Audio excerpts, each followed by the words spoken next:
Thanks so much for joining me. My name's Julie DiMatteo from thepaperpixie.com, and I'm an independent Stampin' Up! Demonstrator. And in today's video tutorial, I'm going to show you how to make this awesome impossible box. So let's go ahead and get started. This box measures 3 inches tall by 2 inches by 2 inches, a really great size.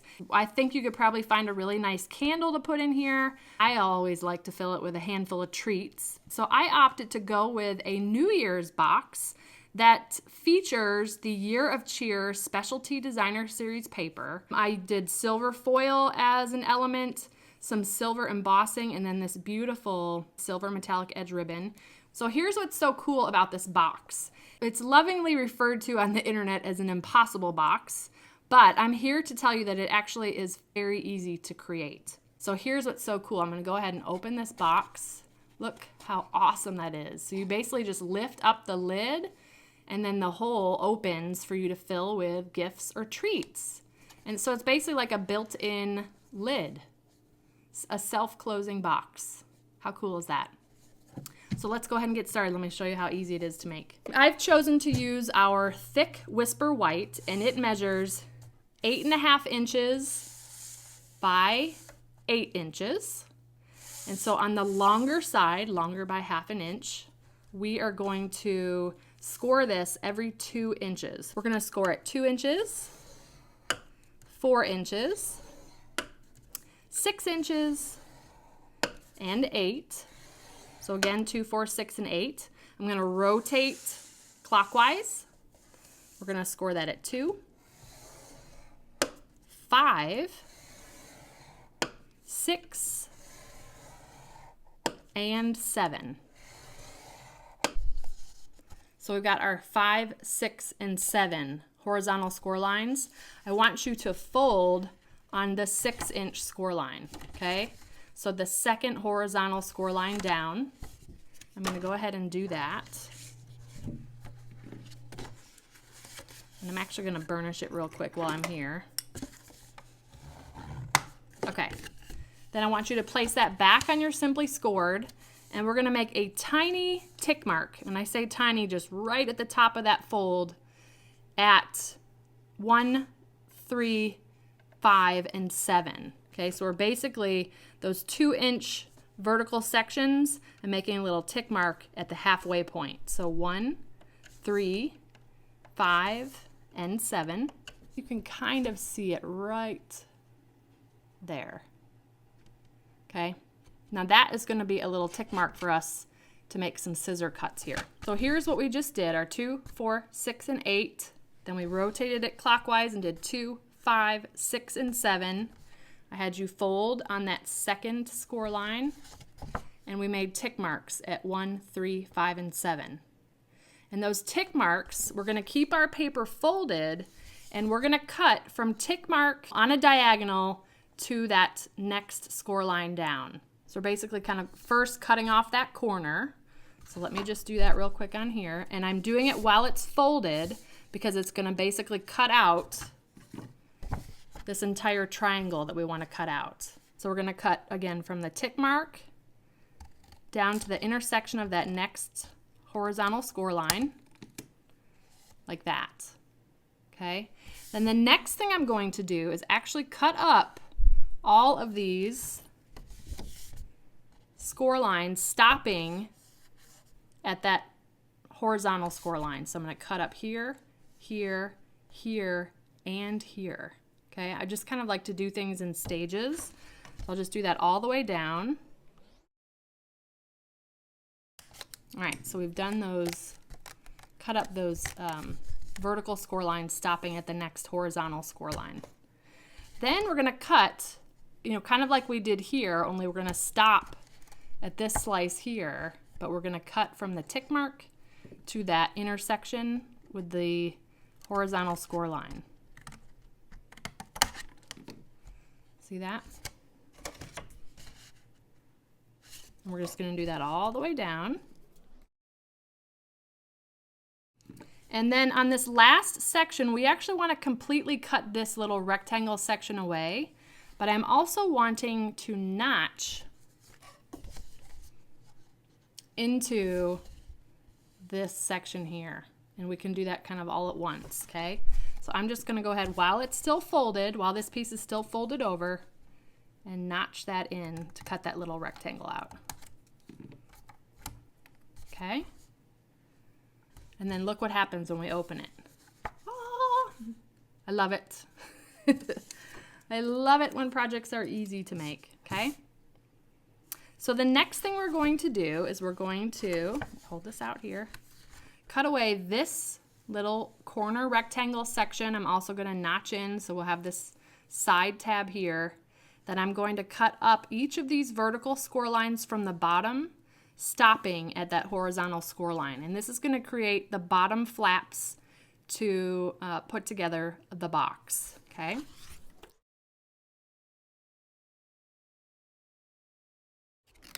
All right, so then we've basically created these 4 little tabs along the bottom. All right, so the cutting is done. Let me bring back the template. We created our triangles, and then we cut out these 2 sections here along the right side. And then what we were left with are these 2 little tabs, okay? So now we're gonna do some folding and burnishing, but there's a little bit of a trick to it to help this box go together as smoothly as possible. So what I want you to do is to take this top section and actually fold it towards you and burnish. And we want to keep it folded for when I fold and burnish all of these vertical score lines. And that's just really going to help this top of this box to fit over the bottom of the box. So I'm going to then go ahead and fold.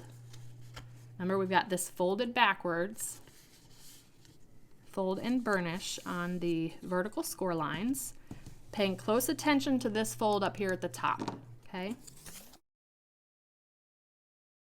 Again, we've got this flipped over so that we're going to fold that tab just as it is and burnish. And then we've got our bottom flaps. I really love this Whisper White, thick Whisper White cardstock. And then the last section we need to fold and burnish is this one here as well. You just want to make sure, take a look at all your folds and make sure that you've folded and burnished them all. So next thing I'm going to do is, before we put the box together, I'm going to go ahead and put together my designer series paper, okay? Let me bring those pieces out, tell you about the measurements. All right, so first I've got 4 pieces of silver foil that measure 1 7/8 inch square. Then 4 pieces that measure 1 7/8 by 7/8, okay? Then I've got 4 pieces of the Year of Cheer Specialty Designer Series paper. These measure 1 3/4 inches square. And then I've got 4 pieces that measure 1 3/4 inch by 3/4 inch, okay? What I'd like to do first is layer the foil and the Designer Series paper first, and then we'll attach them to the box. I'm going to use fast fuse. There is a bit of a learning curve to it. I like to hold my fast fuse this way. I find that if you put pressure on the top here, it's not going to really cooperate with you as well. So I just hold it down here and then pull towards me.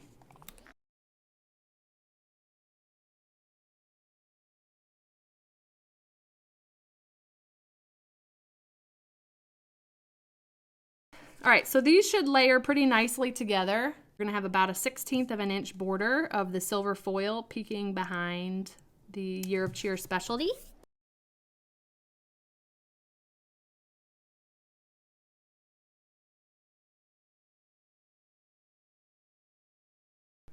All right, so we've got all of those pieces. Now we're gonna go ahead and put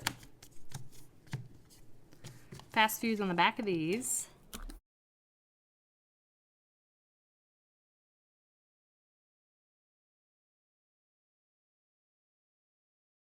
All right, I'm going to start with the square pieces first.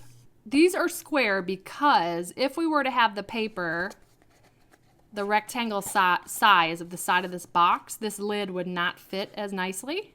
So we basically are just doing the Designer Series paper up to where the lid will come down, okay? So again, you're going to have about a 1/16 inch border, but I'm going to basically put this down to we're adhering this right down to that horizontal score line, about a 1/16 of an inch above it. Okay.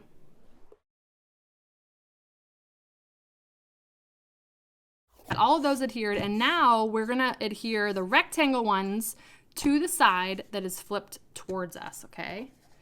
And that's just gonna make sure that it's on the lid there. So same thing, you'll have about a 1/16 of an inch border. Alrighty, so now we're ready to put a little box together. I am going to go ahead and put fast fuse first on this is an important step. We just want to put fast fuse or whatever your adhesive of choice is. Liquid glue works just as well. Just on this larger tab here. We're going to leave this tab alone. It'll be the last thing we adhere down, and I'll explain why when we get there. So I'm just going to go ahead and run some fast fuse along there.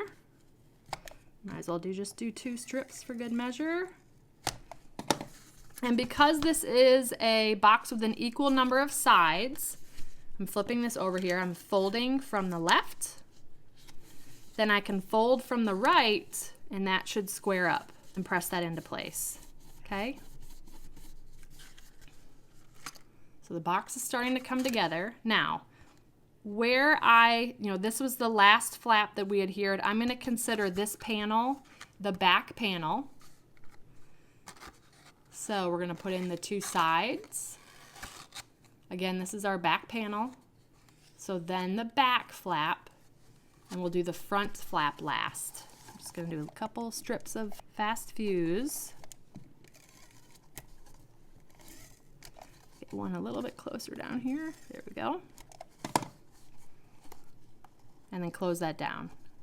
And I just put adhesive on the 1 flap. If you were putting something really heavy in here, I would suggest putting adhesive on more flaps, but I'm just going to put some chocolates in there. All right, so the next thing you want to do is actually first go ahead and dry fit the lid. So just press it down, okay? Got a pretty good fit there. Let me show you from the side. I'm just pressing it into place.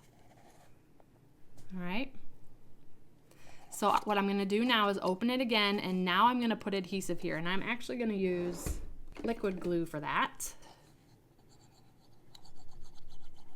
Okay, so I put liquid glue on the tab here. Now I'm going to just gently, I'm not adhering anything yet, but I'm putting that under this flap before I push the lid down. Okay, so it's kind of in place, but not adhered down yet.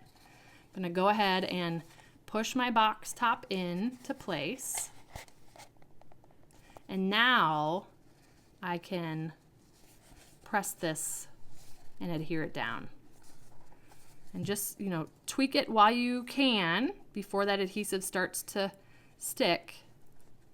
But by adhering it this way, when the box top is in place, you're going to ensure that it's not too tight to fit. So then I want you to just kind of play around with the box, break it in a little bit. That looks good. All right, so that is the impossible box, but it's not really that impossible, is it? Isn't that awesome? All right, so I'm gonna do a little bit of decorating. I did a couple things ahead of time. We are going to use Cheers to the Year, and I use the sentiment, Cheers to a New Year. What I did ahead of time is this is embossed in silver, and then I cut it out with the Stitched Shapes Framelits dies, which is hands down my favorite set of dies. You get 4 ovals, circles, and squares, 4 of each, and they just have this really awesome stitching. Love it. Okay, so that is with the smallest circle, and then we're going to go ahead and take the silver foil paper and punch out a 1.5 inch circle punch. That's going to layer nicely behind that stitch shape. Okay, just going to use a little bit of fast fuse. All right, then we're going to pop that up on a couple of dimensionals. All right, we're going to do the silver metallic edge ribbon, and I'm going to do a quick bunny ears bow. So I'm just going to take 2 loops. Okay, so 2 loops, tying those in a knot. And as I pull this loop through the hole, I'm gonna let go with my left hand. Okay, and then I'm just gonna pull it and mess with it. And then mini glue dots for this. What I like to do is to put 3 glue dots on the back, one behind the knot and the one behind either side of the loop. The 3 glue dots really makes a difference and kind of prevents your bow from spinning on you. So I'm just gonna pop that right in the center of that panel. And voila, there is our little impossible box. So thank you so much for watching tonight. If you enjoyed this video, make sure you join me for my next weekly Wednesday Facebook Live. If you're watching this on YouTube, I'd love to have you give me a thumbs up and subscribe to this channel so you don't miss my next video. And as always, I will have links to the products I use in my detailed blog posts. That link will be included in the description. If you have any questions or any comments, I read and appreciate every single one of them. Thank you so much for joining me. Take care. Bye.